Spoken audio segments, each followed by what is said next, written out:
Hello, guys. Welcome back to the podcast. This is Paint the Town Dead, and I am one half of your host, Caitlin. And I am also a half of a host. And together, we make one complete host. Well, not the way I said it. I said I was one half of a host, so I guess it'd be more like two and a half. 2 twos of a host? One and a half. No, that's 1.5. 1 half is half. I'm one half. And I'm one half. I'm not one and a half. Quarter, what? right? Half of a half is a quarter. Stop. Let's try this again. This is Paint the Town Dead. I'm a host. That's a host. I guess I should leave after that, because what am I even doing here? That. And guess what, Andrew? What's up? We recently passed our 2-year milestone of Paint the Town Dead being a thing. That's right. Caitlin mentioned it 2 days after it passed. And I was like, but I was looking at my Facebook memories. I thought, this isn't the right day. I guess I was just late posting it on Facebook. I don't know. Something. But anyway, so it's been 2 years. We March 10th, 2020, the day before things went completely sideways. sideways. Really went bad. Before basketball players decided to get COVID and everything had to stop. We really planned this out really well. We timed it perfectly. Yeah. Honestly, though, it was such a dark time in my life then. I think Paint the Town Dead really, it was there for me. And I really enjoyed these past 2 years of talking about true crime with you. Yeah, it's been a lot of fun. It has been fun. And I don't know. Let's go ahead and jinx ourselves. Neither of us have had COVID so far. Here we go. I'm going to get it. Just jinxed us right there. But I'm about to have a job working from home, so that's exciting. That decreases my chances a little more, I think. Plus, we're both vaccinated and boosted. Yes, and all that. Because we're not weirdos who think that facts exist to persecute us or whatever. And I haven't really been out and about in big crowds too much unmasked, so that's nice. That's all I do.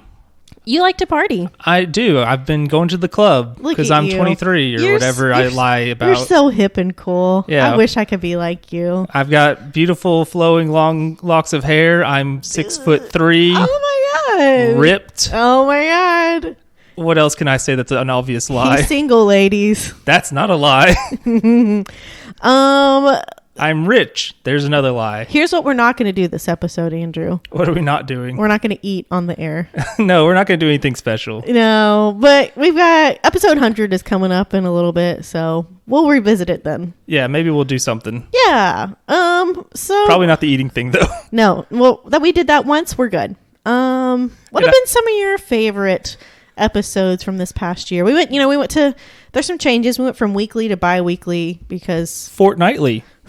I appreciate that. I think that's a common term for the British folk, yes, but not as much us. I think you're correct. And I think we should use it because it's better than saying bi-weekly or twice week or because whatever. Bi-weekly can be 2 times a week or it can be every other week. Yeah, and that's obnoxious. Nobody likes that. So fortnightly, I appreciate that. I don't know. I would say the one I'm most proud of is the Arkansas Hitchhike Killer because it was 2-parter. And you threw me for a loop with that one. That was a lot of fun when you're just like, why is this still happening? How are we still going? And I was like, it's 2? We're in 2 parts? I had no idea. That's right. That was really something else. Everybody else knew. They did? You told them? It was in the title. Oh, yeah, it was. It's like every time I watch a YouTube video and they're like, we're going to talk about this, but you already know that because it's we're there. The title. I will say that that's why you clicked it. I enjoy every episode that we do. I like talking about, of course, this is why I hate most of them. Yeah. This is why we started the podcast because we both enjoy true crime. We both like Arkansas. And so that's why I do it. So I enjoy is a strong word. I like what we do. Some cases are harder than others. Like when we did Malik Drummond, that one was pretty difficult. That one was really sad. Well, why don't we put a pin in this? Okay. Do the real story, and then we'll maybe revisit it some more. We can circle back around. Okay, we can talk about other ones that were interesting to talk about. Yeah. Okay. Andrew, I'm doing the episode this week, so be quiet. Don't talk. I'll do my best. I'm just kidding. Please talk. I like when you talk. Nobody's ever said that to me. But I enjoy your feedback. I appreciate your constructive feedback. If you want to call it that. Okay, so we're going to start off with number 1. This week's case really doesn't take place in Arkansas. Oh, my God. So we're starting off strong here. But One of our perps is from Arkansas. One of our victims is from Arkansas. And then one of our perps, actually both perps, briefly lived in Arkansas. Well, that's, we've strong Arkansas connections. We've done cases with less connection. Yes. Yeah. So there is still strong connection to Arkansas. Okay. So Andrew, this week we are talking about Ray and Faye Copeland and their victims. Okay. Let's talk about a little bit of background here. Ray Copeland was born in Oklahoma on December 30th, 1914. Oklahoma is a crime. Oklahoma is itself? Oh, yeah. The whole place? Yeah. Oh, you mean the musical? Also, anything Oklahoma. Why is that? Give me your ration. Know. Okay. I'm just talking mess. Okay. While growing up, his family moved around often, trying to survive the Great Depression. And at one point, they landed in Ozark Hills, Arkansas. No idea where that's at. Never heard of it. It's probably in northwest Arkansas. I mean, Ozark, that's where that stuff is. Yep. He was rumored to have been a spoiled child, and although he and his family grew up poor, it was said that if he demanded something, it was acquired for him basically no matter what. He dropped out of school at a pretty young age. He was around the 4th grade. And as he got older, he began stealing things. And he kind of started really getting into it around age 20. At first, it was hogs from his father's farm. He stole them and sold them. And his father decided not to press charges, but then he began stealing government checks from his brother. And 2 years after that, he was caught and jailed for, it was like check forgery, I think. A lot of that. And after his release in 1940, he met Faye Della Wilson, and the two would marry soon after their meeting. I don't like that their names rhyme. Ray and I know. Ray and Faye. And it was kind of difficult when I was typing it because I would type it and I was like, no, wrong person. Not a fan because I don't know. It just bothers me. It makes it sound like they're like related already, especially when they're going to be married or whatever. They are. They do marry after 1940, not long after their meeting. So Faye Della Wilson was born on August 4th, 1921 in Harrison, Arkansas. Good times. We know and just love Harrison. No hate to like the good people there, but there's a lot of bad there. After her meeting and marriage to Ray Copeland, she would go on to have 5 children in quick succession. Too many. That is a lot of children. But because of Ray's criminal dealings, so whenever he got married and had kids, that didn't stop anything. He's got all these kids to deal with now. How exactly. If all you know how to make money with is crime, you're just going to do more crime. And that's exactly what happened. Because of Ray's criminal dealings, he and Faye and their children would move around often to keep ahead of the law. But that, moving around like that made money kind of tight. And at one point during their multiple moves, they lived in the Ozarks of Arkansas. I don't know if they moved back to Ozark Hill or not, or somewhere else. But also, this was over a span of many years that all this is going on. And during this time, he was caught and jailed several times for theft, forgery, a lot of that stuff. A lot of petty crime, robbery type stuff. So he's doing lots of, with forgery, it makes it sound like he's doing a lot of check stuff. Hot checks. Yeah. Yes. And stealing checks and forging checks and things. So a lot of check things.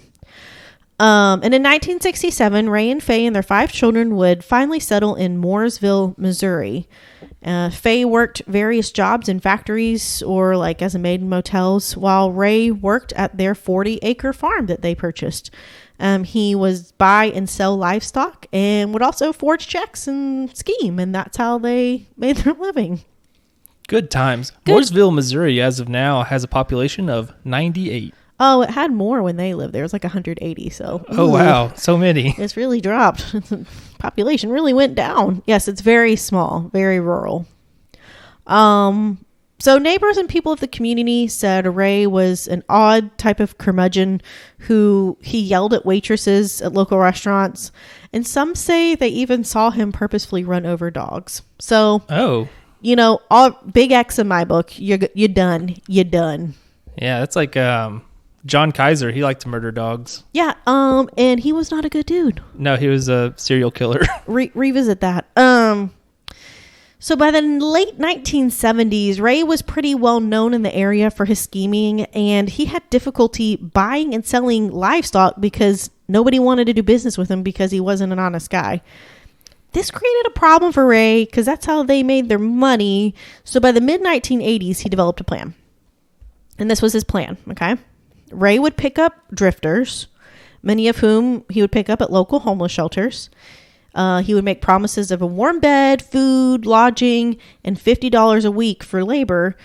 And what he would do is bring them these, it was pretty much men. It was primarily men. It was exclusively men, I think. He would bring them to these livestock auctions and have them make purchases on his behalf with bad checks. And he would also use these drifters on the farm to kind of help with farm work as he was getting on in age, and the Copeland children had all grown up and left. Yeah, so it would probably have to be men if you're going to the livestock auction, because they're probably gonna be like, "A woman? You can't buy things here. What are you doing? This is the 80s. Yeah, you can't even vote." Just kidding, you could. And say, I feel like it would be weird if there was a woman there. It would be unusual at that time. So I've been to a livestock auction type deal before. Yeah, because my grandpa does. Yeah, grandpa is on both sides. Actually, deal with cattle and stuff. Yeah. And so I got to go to one or two of those. It's not exciting at all. No, just a warning. They parade them. They bring out like an animal. It was like a bull or it's a a heifer. Business thing. Yeah, so it's not exciting at all. No, it literally is business. I would wonder because it seems like people come from like a ways away for that. So it's probably like, oh, it's a new guy, whatever. Yeah. Whereas if it was like more of a local only thing, I could imagine them being like, don't trust the new people. They're working for Ray. Yeah. So I think he was able to get away with it because he kept a running batch of new people. He would also make promises of helping the men establish finances and get on their feet and help them set up bank accounts with them. And again, these were men who were easily coerced as they were really down on their luck, and they just see this elderly man and his wife trying to help them out. This sounds almost like on Tiger King when Joe would go to like bus stop and just pick up people who are clearly not doing well, and that's like his whole group. Yeah, his whole crew was kind of a motley crew. Yeah, my dad called them Land of Misfit Toys. Yes, it really is. Yeah, and it's like. It's like he was a bad person. Yes. Yeah. Okay. If that's your question. Yeah. Remember when the girl got her arm caught in the cage and he said, "I will never financially recover from this." Yes, and all of the other stuff he did. Yeah, he's just not a great guy. And how he didn't pay them real money, basically. No, and he was real garbage. Yeah. And now he's in jail. Yeah, where he belongs, honestly. Yeah, and now he's dying, like he said, but I don't know if I believe it. I don't know. Anyway, this isn't about Tiger King, okay? Just saying, it reminds me of that. Just like go and pick up people at the bus stop or whatever who are like not doing so well, so you can exploit them. That's for exactly monetary what it is. gain. Yes, Andrew, you're onto this. You know. You've heard stories. The president used to be a con man, so I've seen plenty of con man actions lately. Obama? Just kidding. Yeah. We know it's not him. Okay, so one of the men wanted in connection, so all these so they would write these checks at the auction and they would all bounce, right? Eventually they would all bounce, right? So one of the men wanted in connection with the bounce bad check at auctions. His name was Dennis Murphy. So let's talk about Dennis Murphy. In 1986, a sheriff visited Ray's farm and asked if he knew the whereabouts of Dennis Murphy. Ray said that Dennis had worked for him kind of for a time, and he just simply took off in the middle of the night without a trace, didn't say a word, didn't leave a note, he just left. So when Ray was told that Dennis Murphy was wanted for like thieving and writing bad checks and that kind of stuff, Ray said he wasn't surprised as he had also been swindled by Dennis. Ray told the cops that, there you go. Yeah, that Dennis had also written him a bad check, and he produced that check that had bounced and showed it to the cops. And it would eventually come to light that 7 other men were wanted in connection with the cattle check scheme. And police couldn't find any of them. They could not locate any of them. And they're all these drifter types? Yes. I'm just imagining when he is like, he wrote me a bad check too. Hold on. Let me close the door. I'll be back in just a couple minutes. No, he just like pulled open a drawer and produced it. But I was like, I bet if they... Anyway, I'm not going to get ahead of myself. I'm okay. not going to give myself away. So in August of 1989, this is a few years down the road, a call from Nebraska came to the Crime Stoppers number, the local Crime Stoppers number in the Mooresville area. The person on the other line said he knew where Dennis Murphy and the other men could be found. The caller was Jack McCormick, a fellow drifter and small-time con man who had previously worked for Ray. Jack would tell police he thought he had seen human remains, including a skull, on the Copeland farm, and that Ray had attempted to kill him. So it's like, this is a big story. Cops were, it said like, the articles I read that they're kind of like, a little bit like, they kind of found out about Jack McCormick and were like, can we trust this guy? He's kind of gotten into trouble. But they were starting to get suspicious of Ray. So they were like, okay, well, we'll check this out. And in October of 1989, so a couple months later, multiple police forces and the county coroner came together with a search warrant to search Ray's farm. They brought in backhoes, machinery, cadaver dogs. They brought in like literally the whole gamut. But after 9 days, they came up empty. And Ray and Faye were escorted off the property when they were doing the search. And Ray, supposedly, couldn't find the word. Ray supposedly told them, you're not going to find anything. Like, he was like, good luck, you're not going to find anything. It was like, is that a challenge? Anyway. Or is it just like, I don't know. If I were like being searched on my property and somebody's like, we're looking for bodies, I'm like, good luck, idiot. Good luck. You're not going to find anything because I'm really good at hiding stuff. Nope. You leave that part out.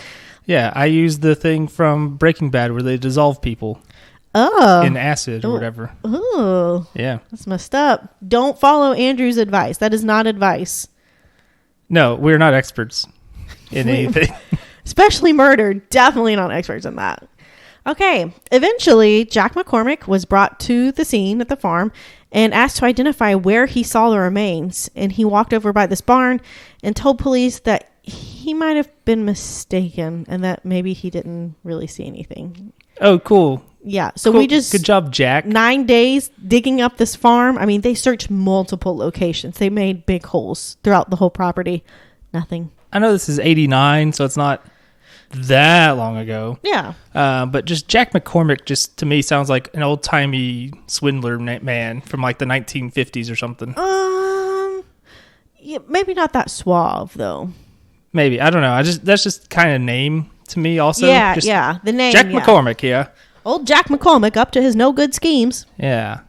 Yeah, that one. Yeah. Yeah. That's what he sounds like, and also... That's what he sounds like. That's what he kind of seems like. Yeah.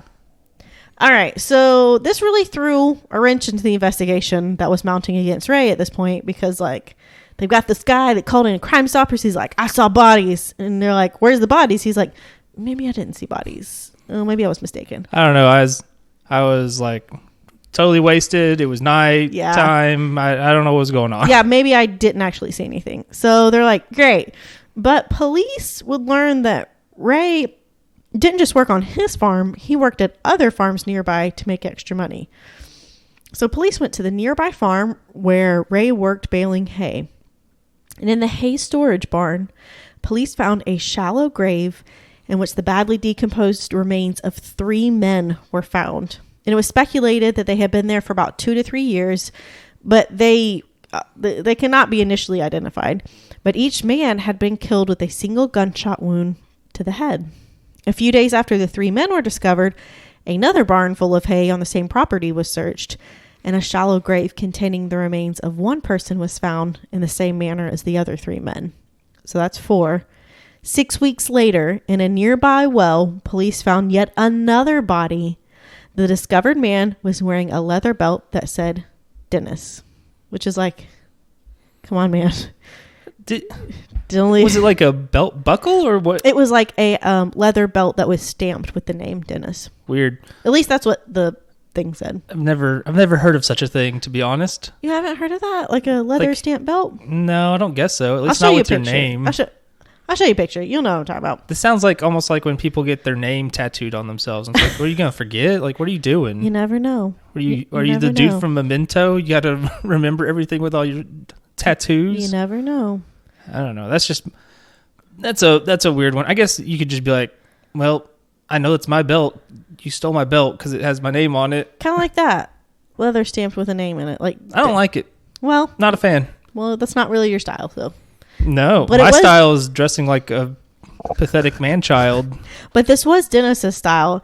And you would think that if you were disposing of somebody, you would take off like identifying things, and a belt with their name on it's pretty good. I wonder if he did for the others and just like got sloppy maybe. I will say that there was an episode of Forensic Files, and there were crime scene photos, so trigger warning if that bothers you and you want to watch that episode. The other men did have clothing on. Okay. So I think all of them had clothing on. Yeah, so I mean, I don't know. I guess it depends on how it's stamped. If it if it's like their full name's written on it in the back of it. Yeah, or maybe it's not noticeable if you're not paying attention. Maybe, I don't know. Yeah. So initially, though, police had their high suspicions, but the men could not be directly linked to Ray. So when police questioned Jack McCormick further, he told police that Ray was running a check fraud scam, which they kind of already knew. He said that this is how it went. He said that Ray gave him a few $100s to open a checking account. Ray instructed Jack to use a P.O. box as his address, so he can't be like traced back. Ray then took Jack to cattle auctions and sat in the stands with him, instructing him on which cattle to bid on. When he won the bidding, Jack would pay for the cattle with one of his checks to his own checking account, not Ray's. It was his new checking account that he set up. And so what he would do is Ray would then take the cattle, sell them very quickly before the check could bounce. And then, but by that time, usually the drifters would leave. Wink. So Ray would, sell the auction. Yeah. At one point, Ray brought Jack to a hole in his barn. It was pretty big hole. Ray told Jack that there was a raccoon in the hole, and he wanted him to get it out of there, and then he would like kind of scare it out, rust it out. He had like a long-handled something. He was like, get it out of there, and then I'm going to shoot it when it comes out. So he had a gun with him. So Jack started to poke around the hole, but he felt really uneasy, and he wouldn't take his eyes off of Ray as Ray was holding this .22 caliber rifle behind him, saying, all right, I'm ready to shoot the raccoon when it comes out. But he's like behind Jack. So Jack took his eyes off Ray for just a second, and when he stood up and turned around, Ray had the gun aimed directly at Jack, not the hole. So Jack was stunned and began talking Ray down from shooting him, saying he would leave the area and never come back. So Jack quickly fled Missouri and kept quiet for 5 months before making that phone call to the Crime Stoppers. So they kind of were like, all right, I think we have evidence to like search the house, like worthy evidence to search the house. So upon searching the Copeland home, a .22 caliber rifle was located, as well as a full assortment of men's clothing in varying sizes that did not belong to Ray, and none of the clothing fit Ray or Faye. They also found multiple suitcases of varying brands and everything, and shoes of various sizes, and of course, none of it belonged to any of the Copelands. And hidden away in a camera case, this was a big piece of evidence, was a list of names of men that Ray had hired to work on the farm. 4 of the names had X's beside them, and all 4 of these names were one of the 8 wanted in connection with writing bad checks. The skulls of the found victims were sent to the crime lab for identification. X-rays and dental exams, which were kind of difficult, they said, the coroner or the forensic person said, because some of the dental work was 30 years old, and trying to compare it to current stuff was difficult. So, but they did it, and they were finally able to identify the 5 bodies that were found. The man in the well was, of course, identified as Dennis Murphy. The other 4 bodies were identified as Wayne Warner, and I don't know the ages of everybody, but I know the ages of some of them, and one of them was Jimmy Dale Harvey, and he was 27. He was so young. John Cowart Freeman, also 27. John Freeman, 27, and Paul Cowart of Dardanelle, Arkansas, which is not far from here, And Paul Cowart was only 20 years old when he died. That is so young. And I honestly don't know if these men were like reported missing by friends or family or loved ones, because all of them fit the lifestyle of a drifter and somebody who was kind of down on their luck. So they might have been out of touch with their families. So I don't really know if these people were being searched for as missing people. You know what I mean? Yeah, it's the classic thing of like drifters are easy targets. Prostitutes, yes, and stuff, like people like that who maybe don't have as much of a family unit to miss them, or if they go missing, it's a common occurrence, I guess. Exactly. So they might not have been being actively searched for at the time, and that makes them an easy target, which is just really like to be able to like Joe what's his face, whatever, Joe Exotic, to be able to look at those people and target them because of their vulnerability is super messed up. Yeah, more like Joe Prick. Got him. I don't know. So for every single... Oh, okay. And okay. Harvey, Freeman, and Cowart were 3 of the 4 men marked with an X on that piece of paper. So it's like, well, clearly we know what the X means. So for every single one of the victims, the cause of death was a gunshot wound from a small caliber gun fired at close range. Inside the skulls were found bullets and bullet fragments, matching a .22 caliber rifle. Ballistic experts matched the found bullets to bullets fired from Ray's gun. Also said to be found at the residence was a hand-stitched blanket made from the clothing of the deceased men. Gross and weird. Very. So finally, with enough evidence linking them all, Ray was arrested, and somewhat surprisingly, so was Faye. I don't know. It doesn't seem that surprising. Seems like she had to have known or been involved. Yes, so let's talk about that. So clearly Ray had been charged with the murder of these 5 men, obviously. But how did Faye fit into all this? We'll talk about it. So she was suspected initially of aiding Ray and covering up his murders and just not being forthcoming with information. But Faye denied knowledge of anything bad or evil that Ray had done. But while incarcerated, Faye wrote a letter to Ray in prison describing how she was sorry all this was happening and it would blow over soon and blah, blah, blah, blah. So investigators collected that note and compared the handwriting to the list of the names, and the writing was a match. Came from the same person. So that means Faye wrote the note of the list of men that were all dead, basically. So Faye continued to deny any knowledge, saying she just wrote the list as she was told. It was not told what it was for, saying it wouldn't have done her any good to question Ray, as he would have, quote, slapped her across the house. And it would, of course, come to light from Faye and their children of Ray's long history of violence and abuse towards all of them, which isn't really that surprising. You know what I mean? Yeah, that seems about right. Yeah. So Ray and Faye were tried separately. So Faye was, she was tried first. Faye was offered a plea deal for conspiracy to commit murder, but she continued to deny any involvement or knowledge of anything, stating that she was a battered and abused submissive in doing what she was told. But the handwritten note really worked against her. In November of 1990, she was convicted on 4 counts of murder and 1 count of manslaughter and sentenced to death. And when told that his wife had been sentenced to death, Ray said, quote, well, those things happen to some, you know. He's not wrong. It happens to some people. Totally emotionless. Well, you know, that happens to some people. Your wife, that had it not been for you, she wouldn't be here. Anyway, Ray would initially attempt an insanity plea, but when that was clearly going to fail, he attempted a plea deal, which was quickly denied by the prosecution. They're like, nope, we're taking you for all you got. And in March of 1991, Ray would also be convicted of 5 counts of murder and also sentenced to death. And Ray allegedly never asked about Faye after that. Good husband, real quality. I mean, he's as good a husband as he is a person, so. Ooh, sick burn. Checks out. Before he could be executed, Ray died in prison of natural causes on October 19th, 1993. So he did not spend very long in prison.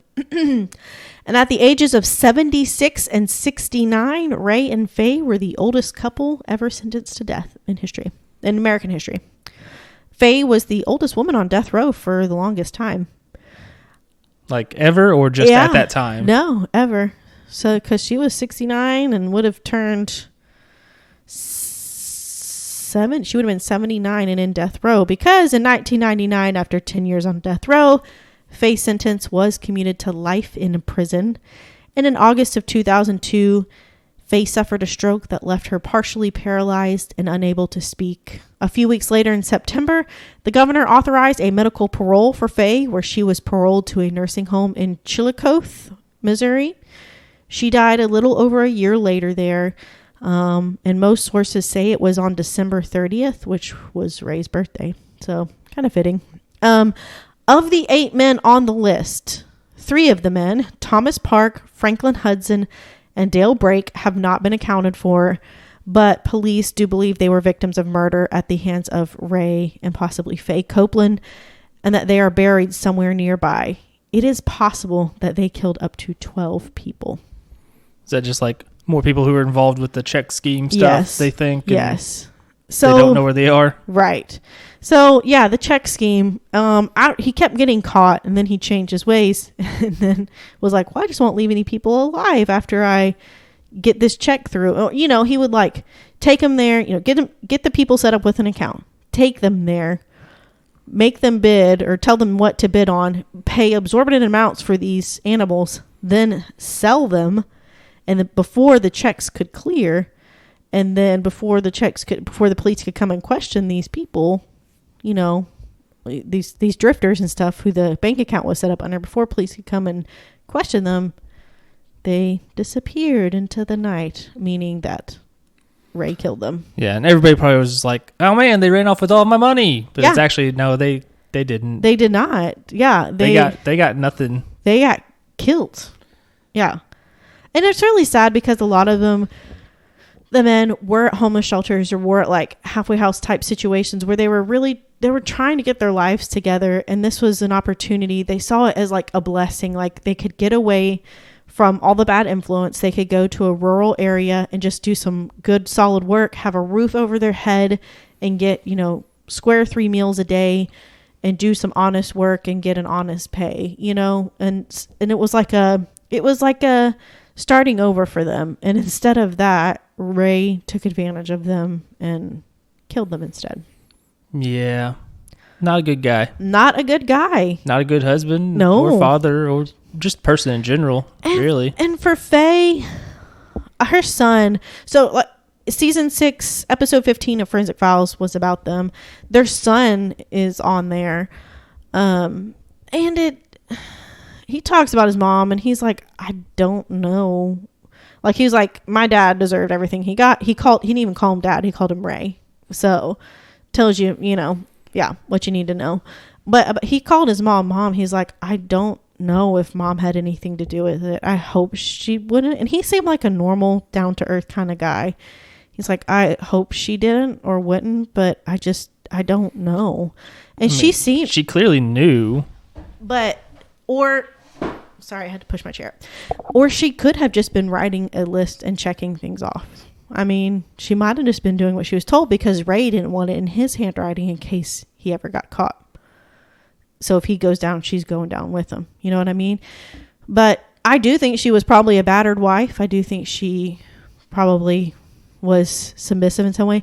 Looking at her, she reminded me of my grandma, which was kind of sad. My grandma would never do something like that. But that kind of like old-timey, like husband's the head, you do whatever he says type thing. You know what I mean? Yeah. And I don't know. It's kind of hard for me to tell her level of involvement. Did she really believe that these men just came and went? Or did Ray say, I took care of it, you know, and she kind of knew, but it wasn't talked about? I don't know.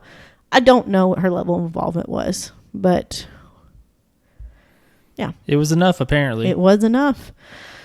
But neither of them were, neither of their execution sentences were able to go through. Yeah, nature took care of one of them. Nature could take care of both of them. Yeah. I mean, like... in prison. Yeah. Yeah. His thing. Yeah. Natural cause... How old was he? He was in his 70s, right? Uh-huh. Yeah. Maybe. Or... He was at least in his 70s by that point, so maybe older. Yeah, he was in the 80s. Okay. Early 80s. I guess that checks out. I was just thinking, for some reason I was thinking he was younger for a second, and it was just like, no. Faye natural was. causes. Sources: Murderpedia, Wikipedia, Investigation Discovery, Criminal Minds, which was actually had a very comprehensive article, which I was kind of shocked about. Criminalminds.fandom.com, which I was like, what? But it was a very comprehensive article. It was probably the most comprehensive. And then I didn't even know there was a Forensic Files episode about it before when I started doing this. And I was like, oh, look, there's an episode. And it actually didn't have a whole lot, to be honest. I got more information from those articles. Yeah, I mean, it's like reading books. Books have more stuff than movies. They do. Speaking of which... Oh my gosh! So if this is, for some reason, your first episode... Welcome. First, for some reason. I say that like, that's not just a normal thing that can happen. We have been going through and quizzing Caitlin on her Harry Potter knowledge. Specifically, the books only.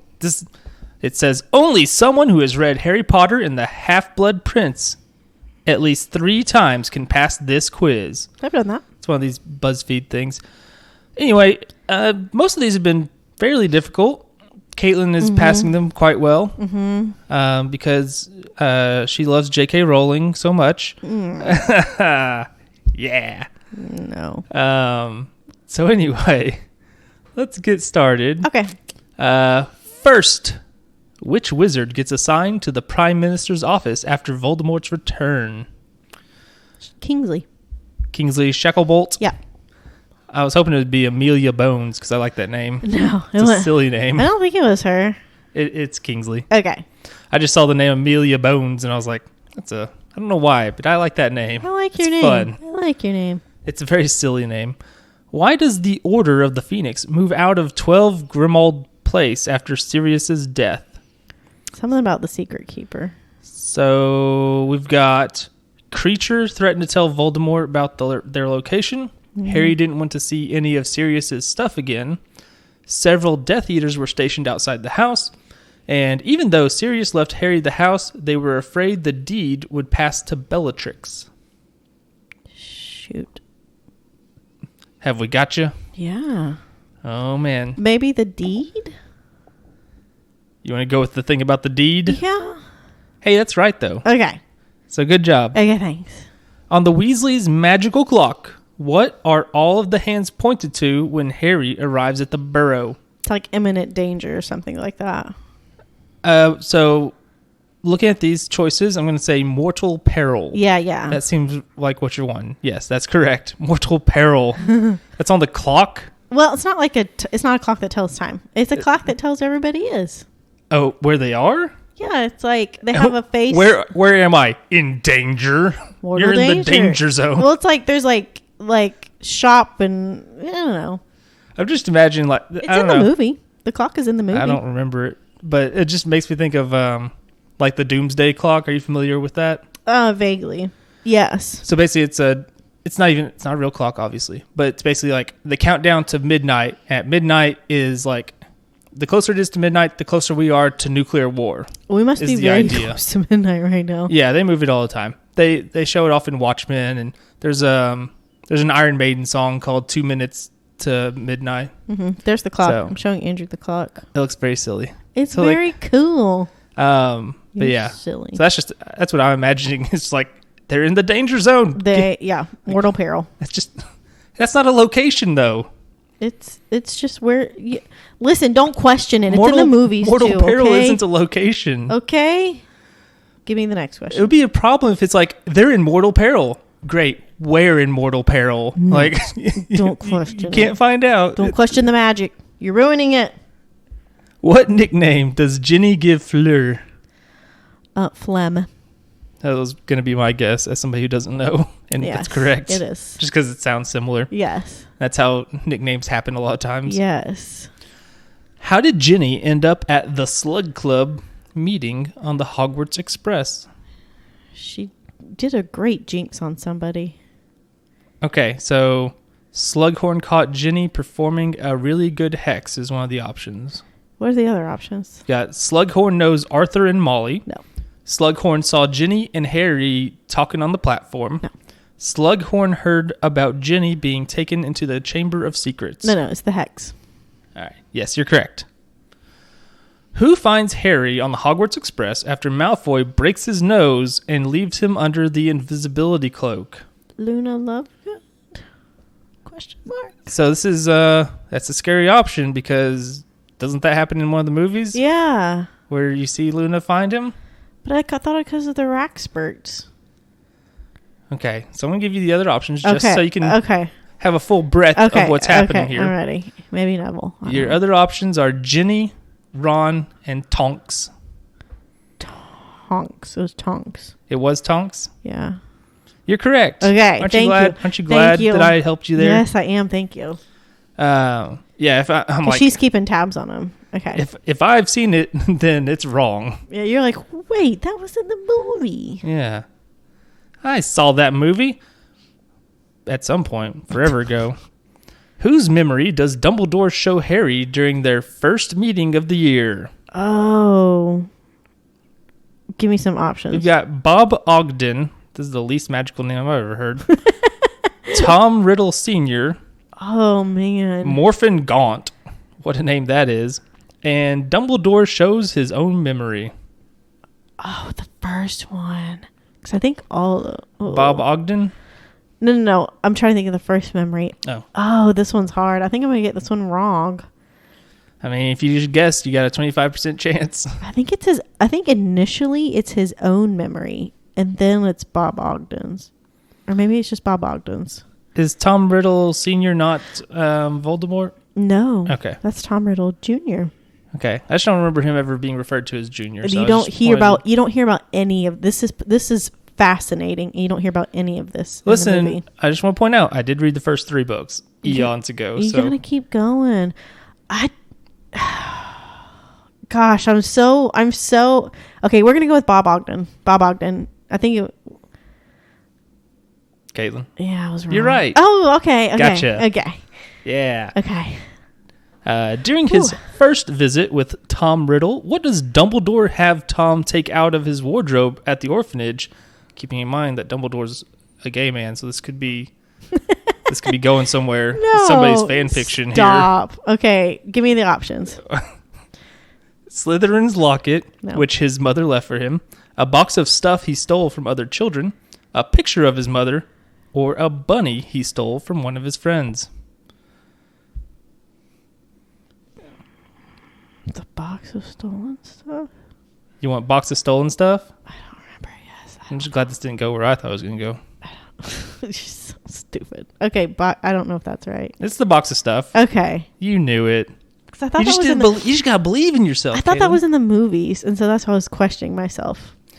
Be honest, the later movies, all a blur to me. Okay. I only really remember the first 4 movies, really. That's like impressive. In my head. Oh, okay.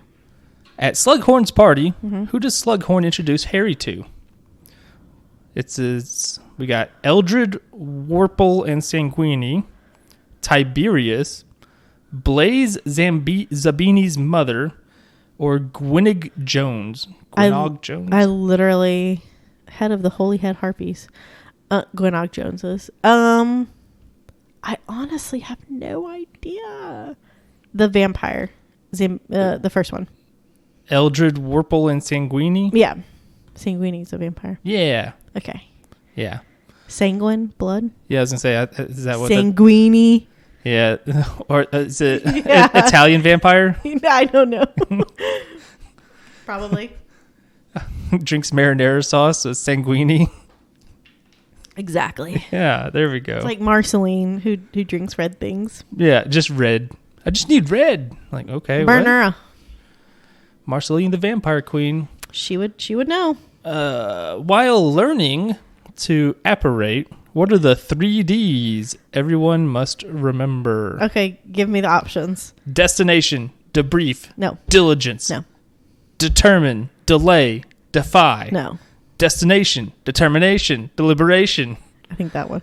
Deliberation, don't deviate, no. Decelerate. That's 4 Ds there. The 3. The destination, determination, deliberation? Yes. Yeah, you're right. Yeah. Do you know the 3 I's? What is that? than Kurt Angle. The what? Kurt Angle would say. What? He was a wrestler. Oh, God. Integrity, intelligence, intensity. The 3 I's. Anyways. Yeah. He's an Olympic gold medalist. In what? Wrestling. Oh. Yeah. Makes sense. Like actual wrestling. Would go to show. Yeah. Would make stand a reason. He did it with a broken freaking neck. That was a bad idea. Yes. Also, shout out to Big E, who broke his neck recently in wrestling. Oh, my God. He's not paralyzed, but, you know, Yet. it's still bad. Yeah. Okay. I mean, he's in the hospital. Oh, good. With the local medical facility, as they always say on WWE. Huh. What does Voldemort steal from Hepzibah Smith? That's like, how are you gonna have like a name Hepzibah Smith? What does Voldemort steal from Hepzibah? Okay. We got Slytherin's locket and Gryffindor's sword, Gaunt's ring and Hufflepuff's cup, a diary and Ravenclaw's diadem, or Slytherin's locket and Hufflepuff's cup. Locket and cup. The locket and cup, you locked it in, and you may drink from the cup of victory on that one. Yes. Okay. I was a little unsure. That was a sentence I found on the way. Very good. I can't believe it worked. It worked out better than I could have ever imagined.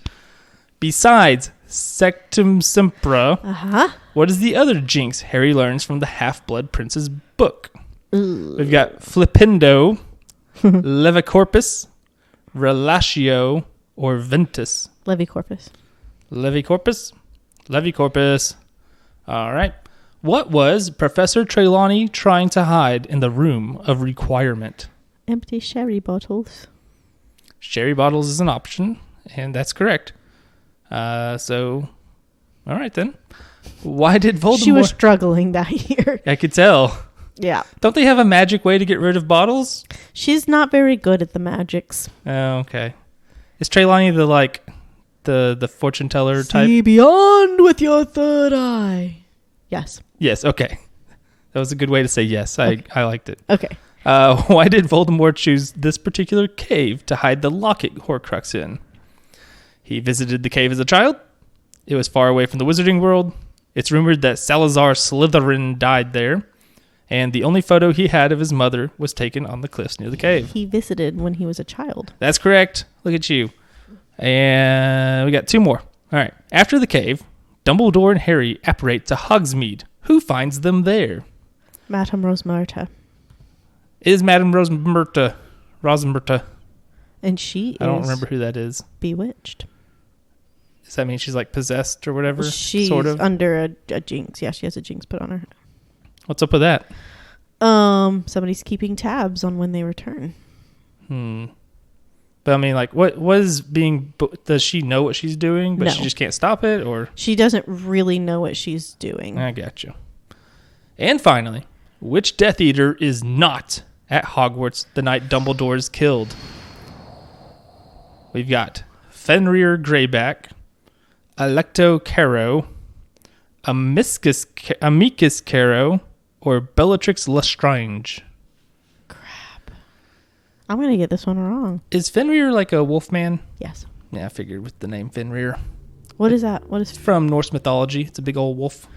There you go. Who I think is... Fenrir Greyback. I think he eats somebody's hand. He's like, you can trust me. Check it out. And then he bites off their hand. It might be Odin. I don't remember. Bite the hand that feeds you, Fenrir. Well, I think when he gets released is when Ragnarok happens or something. Oh. So, anyway. Cool. Let's see. Fenrir, Amicus, Alecto and Bellatrix. Gosh, I have no idea. Well, this is like only from the books. So if you remember seeing them in the movie there, which I don't remember anything. Amicus. You can go with Amicus. I don't think it's right. Let's find out if you've ruined your perfect score. I think I have. You have. What, is it Alecto? It was Bellatrix. Oh, shoot. Yeah, she's not there. She's still in My prison. God. Can't believe you. Wow. I knew it was going to be. You blew it I at the did. very end. I tripped at the finish line. All on you.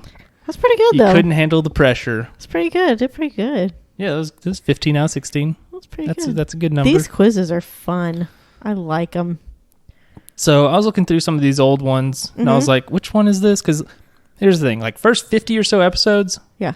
I had it down. I knew every Wait, episode. are we talking about our podcast now? Yeah. Oh, okay. We're talking about our podcast now. I knew everything. But now everything, my brain is turning to mush. I think part of it's getting old. Yeah. And I have dementia now. Okay. And also like the COVID brain of just like everything's spilling together, which was kind of already happening. But I mean, we only got one episode out before COVID. So, yeah. That's right. This has been exclusively produced during COVID. Except for the first episode. But it basically came out when things turned to crap. Like it came out the day before. We started it. we opened the gates. We opened it. Yeah. So I just clicked on an episode. Okay. Because I was like, which one is this? It was Jersey Bridgman. And I was like, oh, okay. And the main thing is I was clicking on it to see like what the summary is that I put in. You did good. You did good with that. For what I wrote later, Andrew yells at Caitlin about bananas. I don't know what that's about. Why did you yell at me about bananas? I have no idea. I don't either. I don't remember that. I don't either. So that's good. Neither of us You probably said something stupid. That I don't like bananas.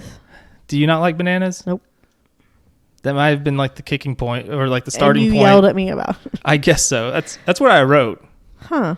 Maybe I just lied. Who knows? Yeah. I don't know. I kind of want to go back and find out at some point. I like episode 56 about Nina Bolton and Leslie Hagee, which we said it wrong during the show. I was going to say, I know we said it wrong. I don't remember if we ever found out or if you remember what the correct way is. I think it was Hagee or Hagee.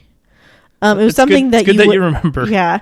The only reason, that one was really sad because Leslie was very young, but Nina Bolton looks very much like my future mother-in-law, which I think we talked about, and she was like, hey now, but they could literally be sisters, which is but my future mother-in-law is not, is not a murderer. This is apparently when you had started reading Throne of Glass.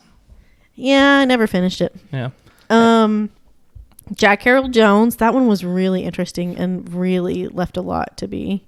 Yeah, I liked when there was almost a miscarriage of justice, but the guy died instead. Yeah. Instead of living his life in prison. Yes. Or he died while he was in prison for crimes he was already sentenced for. Right. And not the extra crime that Jack Harold Jones had actually committed and that got pinned on that guy. Yeah. If you don't know what we're talking about, go listen to the episode. That was episode 57. It's kind of good. I like that one. Isaiah Torres, that one was rough. Yeah. And then of course we talked about the blue light rapist, and that one was kind of interesting, and how laws came into effect from that about you can't buy blue lights, you can't buy those as just a civilian. I'm surprised that wasn't already a law. That I seems know, like the first thing right? you would do. What else? Yeah, Jersey Bridgman. Remember that one? Episode 55, Wayne Eugene Dumont, is pretty interesting. Mm-hmm. Remind me of that one. That is the guy who raped a distant cousin of Bill Clinton. Oh, yeah. And when he got convicted, it led to a bunch of right-wing weirdos having conspiracy theories about it because everything is the Clintons' fault. Of course. And so he eventually got released from prison and then went up to Missouri and committed 2 rapes and murders. Yeah, so that was a fun time. As one does. Yeah, and now that former governor's daughter is probably going to be our future governor because life is a nightmare. Oh, God. Larry Porter Chisholm. Why does that one stand out to me? Tell me about that one. Episode 66. Is that the guy who we never caught? Which episode did you say it was? 66? Episode 66. He's the one, I think he's the one who ran off and oh yeah, they never found him. That's right. That one was wild. That was a wild story. Yeah, the bowling trip one. Yep. They had guns hidden. Yes. Got away. That was wild. It's a good one. That was wild. Oh, the episode where we didn't know the victim's last name. It's just titled Christy, episode 68, and it was a survival one. Yeah. It always is a nice turn when the victims survive, but that does not mean that getting to survival was any walk in the park. I mean, it's just awful, awful, awful. I remember liking the Ted and Ann Throneberry one, which yeah, that one was pretty wild. Involved weirdo survivalist types who it turns out they wouldn't survive if they had to actually be survivalists because they did. They failed miserably. They did. They were starving to death basically yes. at the end. Very good. Episode 70. I love talking about Bass Reeves. That one was. He's a cool dude. That was really cool. Nobody really. I mean, I guess some people. He has died. a statue in Fort Smith. He killed a lot of people. And there was that show that came out recently on Netflix that was like celebrating, historic Black figures and more of a sensationalized. Did that actually come out? Yeah, and it looked so good. And the episode, and I haven't watched it. I can't even remember the name of it. But that episode with Bass Reeves obviously it looked really cool because Bass Reeves is a really cool character. But that was really cool telling that story. Yeah, I want to be as cool as him when I grow up, but I won't. Nope. Because that takes effort and stuff. Because he was already doing crazy things. He was a cool dude. He was a former slave who escaped and then ran off into Indian territory and then became a marshal or whatever. Yeah, it was way cool. Way cool. It was Mondo cool. Let's see. Was it Marcel Williams? Was that the one where it was like he was abused as a kid, he became the abuser as an adult? Yes. Yes. And it was the Versed, the Medazolium shortage. He was one of the people he was one of them, yes. One of the rushed ones. As was Jack Harold Jones. Yes. And there's several. I think we've covered most, if not all of them by now. And we've talked about this, but it's just so sad the kids that are brought up in an environment like that where they're just predisposed to being adults like that, and it's like that's not any fault of their own, but how do you help that person change who's been hurt so badly to their core, to their soul? I'm looking at the Dominic Whitaker one. I just want to point out that the after show part, I wrote that I mock anti-vaxxers, and I stand by that. Still stands true to this day. Yeah, I've told Caitlin a bunch of times that I stand by everything I say as I say it and no further. No regrets. Because I will have forgotten what I said, and I am a changed person 10 seconds later. And literally, like you said, initially we did pretty good about remembering things, but we're 84 episodes in. They're kind of running together. Not that the stories aren't themselves very important and very personal, but our brains are full of stuff. That's a lot of hours and terabytes of recording and stuff or whatever. Yeah. Trying to figure out which one was it. I remember, I think we talked about this on our last year talk, but when you and I first started doing this, we had no idea what we were doing. None at all. Still true. Still true. Yeah, we still don't really know. We're still winging it every week, but we enjoy this. It's a hobby that we enjoy. But literally the first time we were like, all right, let's sit down, let's record. We're like, okay, first off, how do we record? And we spent like 8 hours trying to figure out how to record. And we tried one app and it didn't work. So then we had to re-record on another thing. And it took forever to figure that out. It was such a nightmare. We finally figured it out and we're like, oh my gosh, it took this long. But finally hitting like the finish button on that first recording, that was pretty cool. So, yeah. And that first episode that we did, very first episode, it's a little different than the rest of our episodes. The first 11 or 12 or so have a different format. Yeah, we did cases together initially. If you haven't gone back and listened that far, we did cases initially, then we did our own stories, and we were releasing weekly, and now we're releasing bi-weekly, fortnightly, if you will. Yes, fortnightly, if you will. But that first episode, we decided maybe we shouldn't be as normal as we are in real life. That was like the only wordly. That's the first one where we do, the only one where we do cusses. Yes, we don't do that. And that's right. We want to keep just it like real life. I've never cussed in my life. Never. Kid me. That was all for show. Yeah, that's right. I don't know. I don't have much else to say. Oh, your Hitchhike Killer. We already talked about that. Yeah, that was really cool. That was the first one.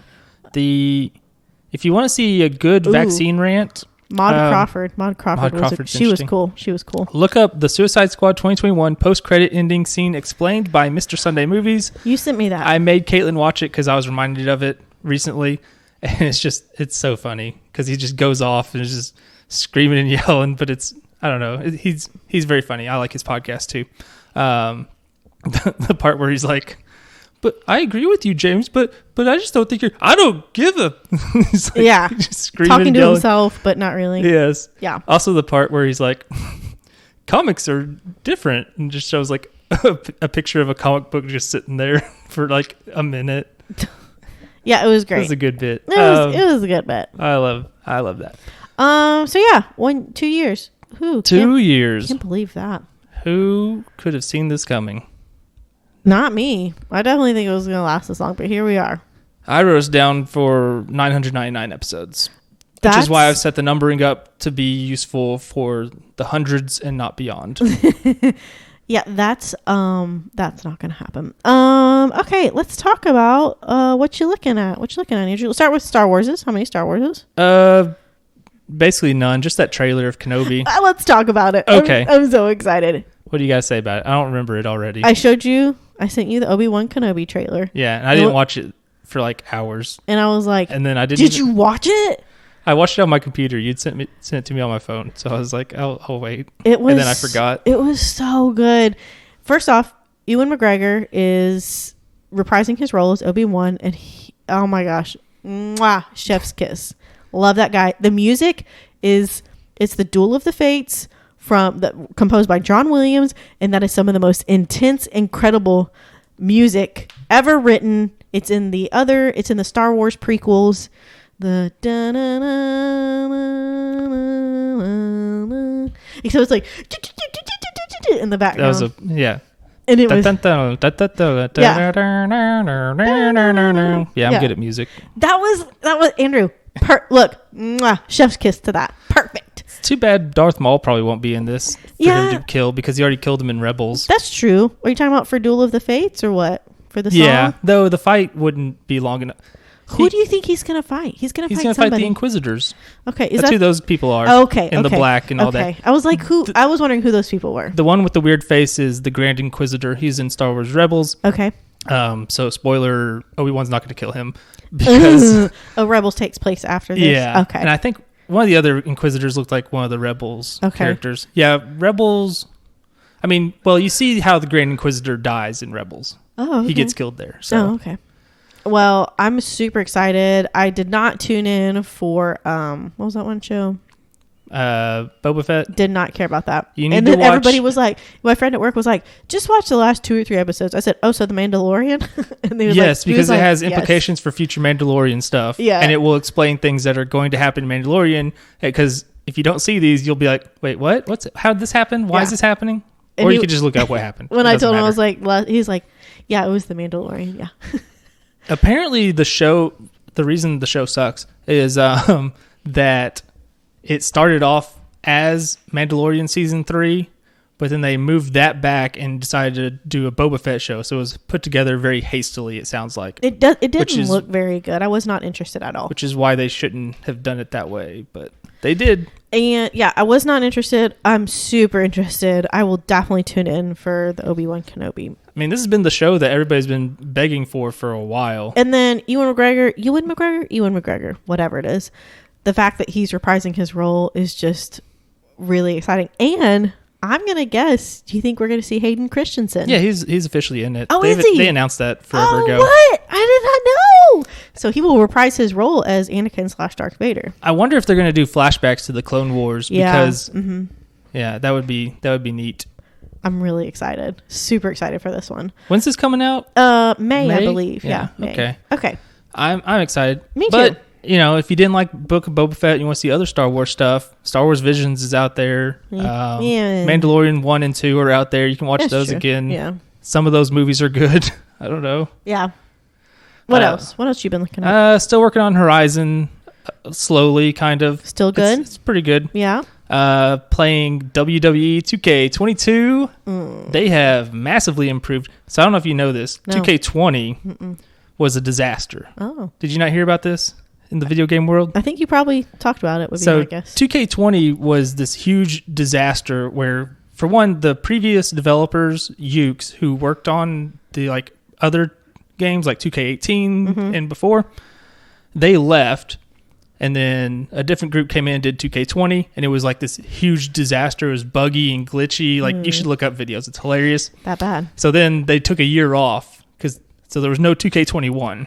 And they came back with 2K22, and it's pretty good, actually. I'm really shocked. I just thought, maybe they just suck, because even without the bugs, 2K20 was bad compared to the other ones. So there's that. Shout out, I mentioned Big E, who broke his neck recently. He's okay. He's done video and like talked, and he's like, I'm not paralyzed and blah blah blah. It's pretty good then. Yeah, it's as good as it can be, I guess. Yeah. Also, Revolution, AEW Revolution. I watched that this past weekend before when I was house sitting. For me. Yes. That show ruled so hard. Everything was great except for Britt Baker, Thunder Rosa, because Thunder Rosa should have just won or just not have that match. She's probably going to win this Wednesday in San Antonio in a cage match. It'll be great, but whatever. Annoyed by that. But most importantly, R.I.P. to Scott Hall, who died today as we're recording. Wait, in real life? Yes. Oh, how old was he? He was 63. Oh, okay, so he which was is young, but old by wrestling standards. Yeah. And honestly, older than most people would have expected him to make it. Oh, okay. He had a lot of drug problems for a long time. Gotcha. We'll catch up with you. He only got clean like probably 6 or 7 years ago. You might as well just keep going, man. At that point. It's just one of those things where it's like he died pretty young. Yeah. But we got more of him than we kind of expected. You know, actually, just kind of messed up. I take that back. Good for him for trying. Yeah. It doesn't matter when. Good for him for getting on that recovery. He finally had like a decent life. And he was also like, good. So he killed a man once in self-defense, which like he had, sure? Yes. Okay. He had like bad PTSD from that and stuff, that's really which is sad. probably part of why he was into the drugs as much as he was. Yeah, no kidding.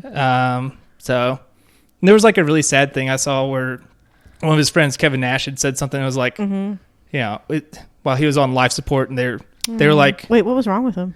He had 3 heart attacks. Holy crap. He had like some kind of surgery and had Yeah. heart attacks during the surgery. Wow. But like while he was on life support, because they had decided they were going to pull him off life support, his friend Kevin Nash, who was also a wrestler, was like, he had this comment about Scott Hall that I thought was really sad, where he said Scott Hall never believed that he deserved the afterlife, which is like such a sad thing. Yeah, which explains a lot of like why he was the way he was, I guess. Oh, but he got clean over the past 6 or so years. good for him. And is doing all right. Good for him. And everybody has good things to say about him. So Good. Well, he'll be missed. R.I.P. yeah, that's literally everything I have. Okay. It was a bit much for a second, but yeah. You know, it's your wrestling. You like that. I only talked for like a minute about it. I have a couple things. We were gone this weekend. You stayed at your house. John and I went to Kansas City. I feel a very underrated city. It gets a bad rap, but I really liked it. I don't even know if it gets a bad rap as much as it just doesn't get rapped about. Well, on lists, it's always listed as one of the most dangerous cities in the U.S. Lots of cool cities are. New Orleans is a great city, and it's always on those lists. I like St. Louis, and it is too. I don't like St. Louis. It's a dumb hole. But you didn't go the right parts. And that's probably what people would say about Kansas City would be my guess. I just think Kansas City just doesn't get talked about much at all because it's a Midwestern city that like... I think it was really cool. It is. We had good food. We had a good time. We saw my favorite Irish band, the High Kings, there, and they were fantastic. We got the meet and greet like tickets, which, you know, were not crazy expensive. They're not exactly, you know, Elton John or anything, but we got the meet and greet tickets, so we got to go up there and meet the band and talk with them, and they were super nice, super pleasant. And one of the band members is a really big fan of Elvis. So because of when he married that young girl? What? No. What? No. Big fan of Elvis. And he even wrote a song about it. Anyway, but I told him that, you know, I was like, I've seen you guys a couple times in Memphis and we loved it and it was so good. And when we saw them in Memphis, it was like a nice like local theater where they might do local plays. And I'm pretty sure that the only people there were the season pass holders who were all over the age of 65. And so when me and my friends went, we were the outliers of the age. We brought the age down by a lot. So that was fun. But the Kansas City show, it was a lot livelier. It was a lot of fun. We had some Guinness. It was a good time. And get this. So we met them. We were the last people to talk to them. And they left the stage. And John went to leave to go to the bathroom. And one of the band members, the one that's a big fan of Elvis, he saw John. He stopped him. He's like, hey, so are you guys from Memphis? except he said it in an Irish accent because they're from Ireland. And John was like, no. Can you do a good Irish? Oh, are you from Memphis? That was not good. Oh, are you from Memphis? Just a little too much.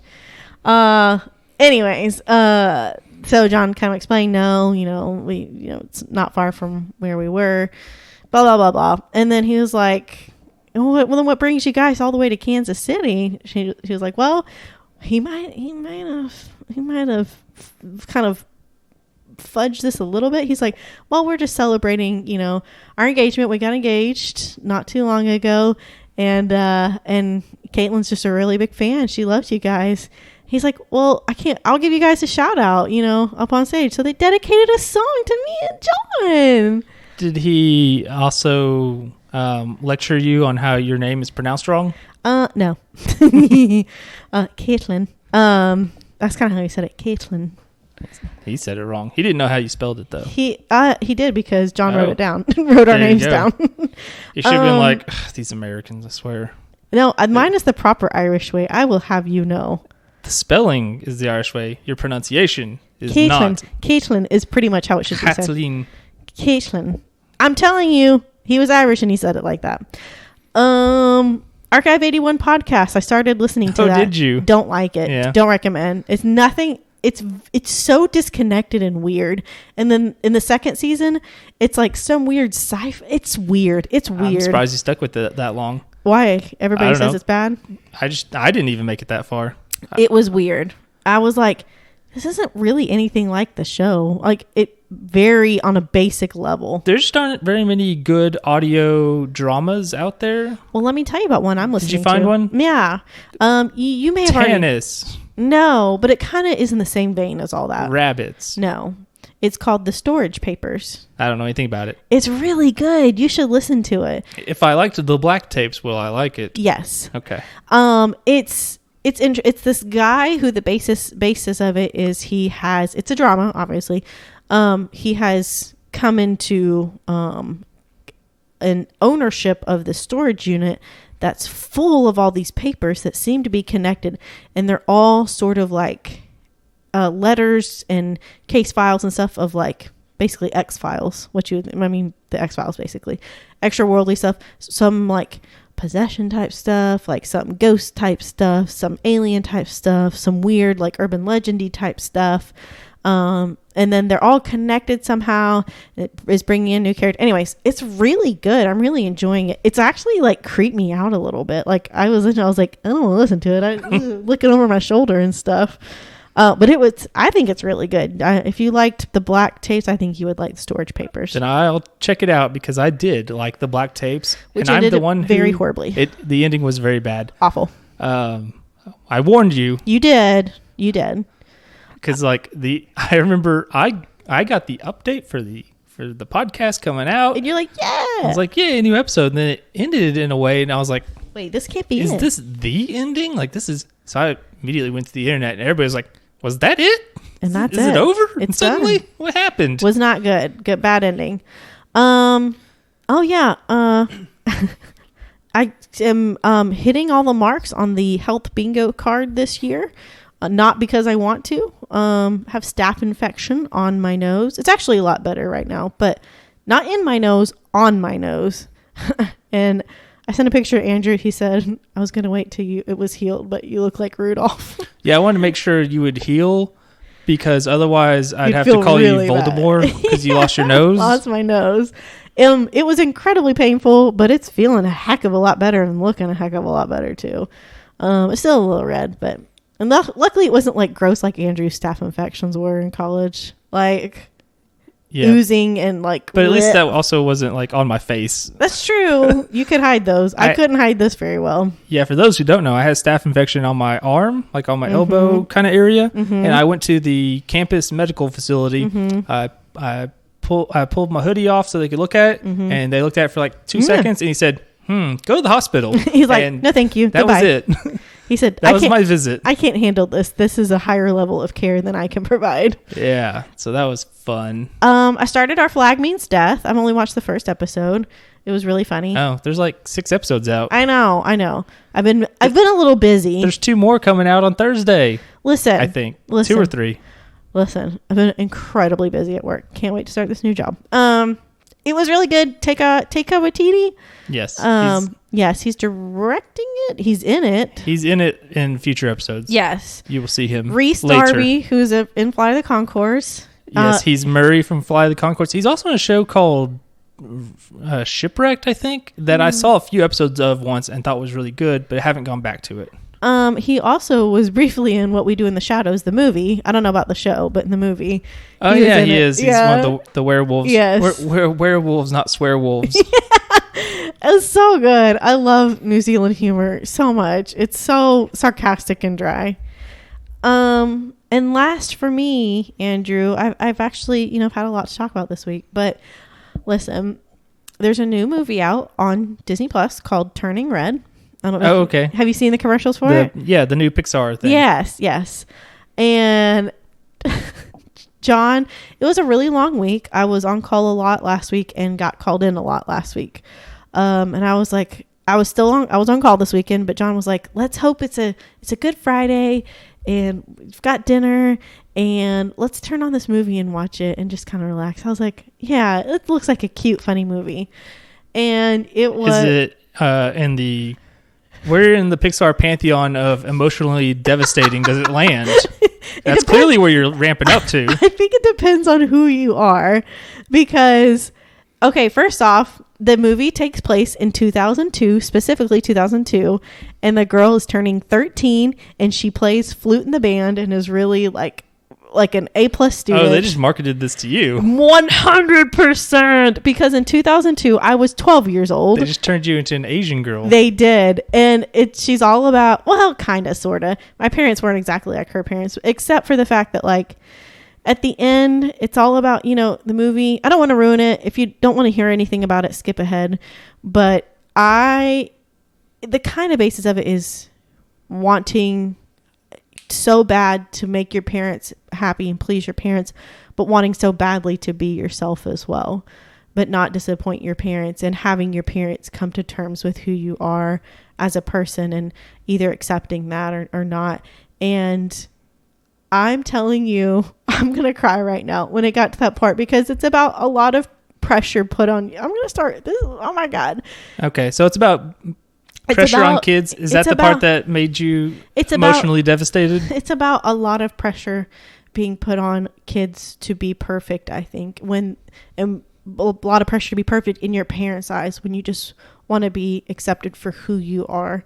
And I think that really speaks a lot to a lot of the struggle. I mean, I know that I was, I wouldn't say I was straight A, but I was close to it. And I wanted so badly to be, I was first chair flute, and I wanted so badly to just be the best possible person because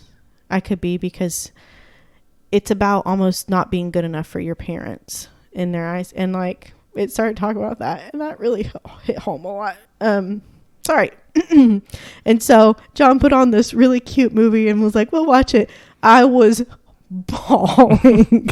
Tears were streaming down my face because, I have a high, set a high bar for myself, and, I'm a perfectionist in a lot of ways, and I want so bad to be great all the time.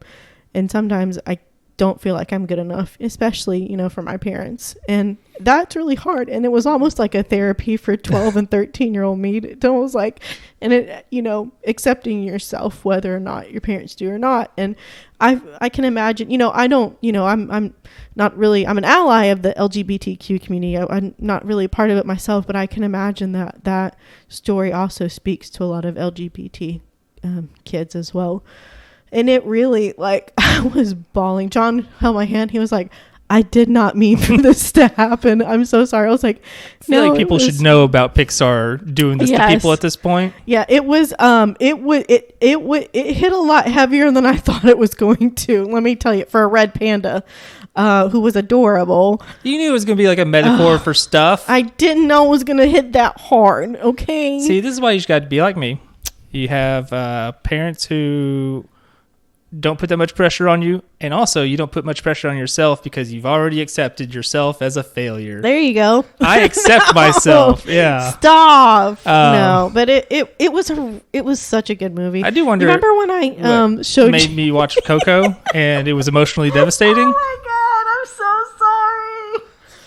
Really I'm hit so it like sorry. the worst moment. I did. But anyway, I didn't even realize. I showed Andrew. we won't talk about it because they'll might be spoil stuff. But It was really If you good. haven't seen Coco at this point, it's your own fault. It's a really good movie, but It was. I did again, not. emotionally devastating because it's Pixar. Sorry. I'm so That's what sorry. they do now. That's their bread and butter. It's their.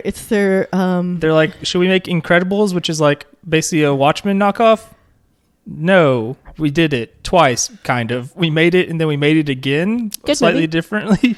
Yeah. I don't know. What's been Coco? I feel like a lot of Turning people Red. were Inside Out. I feel like a lot of people, which I haven't seen it, so Soul was and really Soul good. was yeah. So there's that. Encanto, yeah, that one hit home too. That's not Pixar though. I don't think. No, that's technically. just Disney. That's just Yeah. Disney. Woo! Is that- I might watch Turning Red again and cry again just for some therapy. Sometimes it just feels good. Sometimes. Is Encanto the one with the Bruno song that people like or whatever? Yes, yes. It's really cute. I haven't heard that song either. I know there's a big muscle lady. We don't. No. Copyright Disney. Yeah, we're gonna get flagged. It was so accurate. Yeah. The bots are gonna pick it up.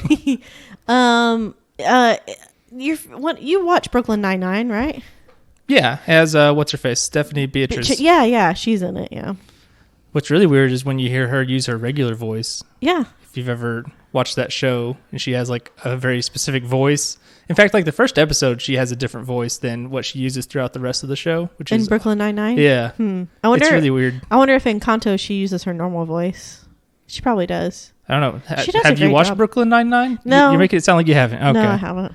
Well, if you want to feel good and watch something funny, Brooklyn Nine-Nine, I would recommend I it. hear it's a good show. It's very funny. Yeah. I haven't watched it in a while. Let me see. I'm trying to look up what it's on, but the internet's being weird for a second. There we go.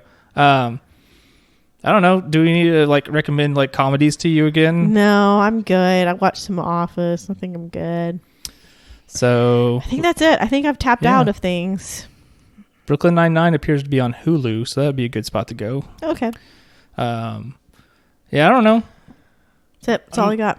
I'm going to go do whatever I'm going to do. I don't know what I'm doing Okay. Me too. at any point in time. Me too. That sounds good. Let's see here. Has anything happened on WWE Raw? Because we're recording during Raw this week. Okay, we're done. There's a lot of rumors that Cody Rhodes might be there. Oh boy. Yay. Okay, guys. I think that's it. I think we're done. I think we're wrapping it up now. You can catch us on Facebook at Paint the Town Dead. You can catch us on Twitter at Yes. Oh my gosh, what is it? PTTD Pod?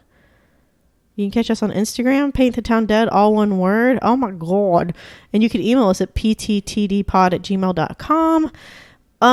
Please be sure to subscribe on anything you can, rate 5 stars, anything you can, like anything you can, share anything you can. Any involvement you have with us helps, and we greatly appreciate us. Send us your stories if you have any. Even if we're not able to share them or make a whole episode behind it, we still look into it. We still read it. And we really appreciate you guys reaching out to us. And thank you guys for 2 years. We don't get paid for this. We just enjoy doing it. So if you enjoy listening, thank you so much. We really appreciate it. Sorry, I almost cried in this episode. Almost. That's a strong word. The word use of almost there. It was practically there. That was there. It was. I'm sorry. Went through a little therapeutic moment. But guys, again, thank you so much for 2 years of Paint the Town Dead. We really appreciate it. We appreciate you guys. So yeah. Scott Hall recommends therapy. Who's that? He's the guy who died. Oh, when he was talking about his PTSD. It had nothing. The death had nothing to do with therapy, though. We just need to make that disclaimer. Right. Okay. He recommended it like years ago when he was talking about healing. When he had to self-defend against that guy who pulled a gun on him. That's real sad. Yeah. Anyway, okay, guys, thanks for stopping by. Go to therapy. Don't do drugs and alcohol like he did. Yes. I second that. He might still be with us if he had done that earlier. I second that. That's really great stuff to live your life by, Andrew. Thank you. Wise words. We'll see you for more wise words in a fortnight. That's right. Appreciate it. So we'll see you guys then. Okay? Bye. Okay, bye.